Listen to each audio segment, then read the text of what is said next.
A seleção natural é um dos pilares fundamentais da teoria da evolução, proposta por Charles Darwin no século XIX.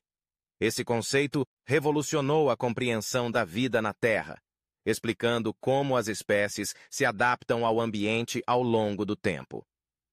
A seleção natural ocorre quando organismos com características vantajosas têm maior probabilidade de sobreviver e se reproduzir, transmitindo essas características às gerações seguintes. Assim, ao longo de muitas gerações, essas características benéficas tornam-se mais comuns em uma população.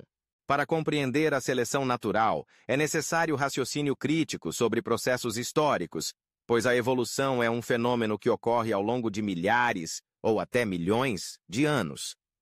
As evidências evolutivas são abundantes e vêm de diversas áreas da ciência.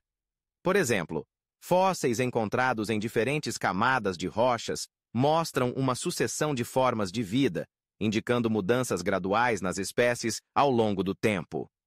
A anatomia comparada revela semelhanças estruturais entre organismos diferentes, sugerindo ancestrais comuns.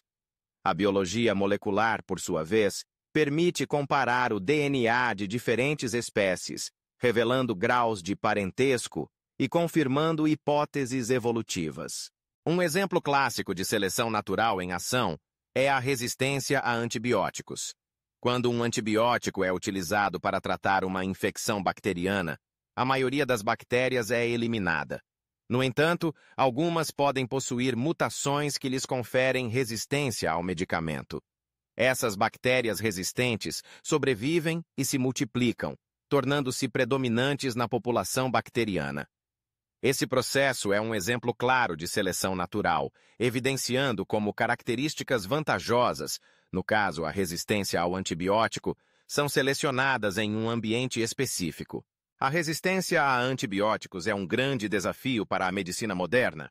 O uso indiscriminado e inadequado desses medicamentos acelera a seleção de bactérias resistentes. Esse fenômeno demonstra que a evolução não é apenas um processo do passado distante, mas algo que continua ocorrendo em tempo real, afetando diretamente a vida humana.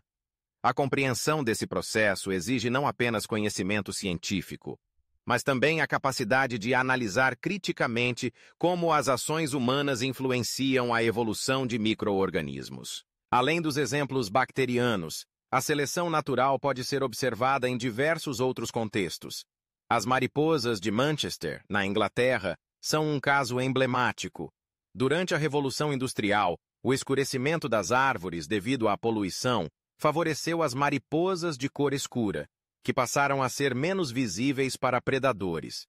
Com a diminuição da poluição, as mariposas claras voltaram a ser predominantes. Esse exemplo ilustra como mudanças ambientais podem alterar as pressões seletivas e, consequentemente, a frequência de características em uma população. As evidências evolutivas também estão presentes no desenvolvimento embrionário. Embriões de diferentes espécies apresentam semelhanças surpreendentes em estágios iniciais, refletindo uma ancestralidade comum. A presença de órgãos vestigiais, como o apêndice humano ou as asas atrofiadas de algumas aves, indica adaptações passadas que perderam sua função original, mas permanecem como testemunhos da história evolutiva.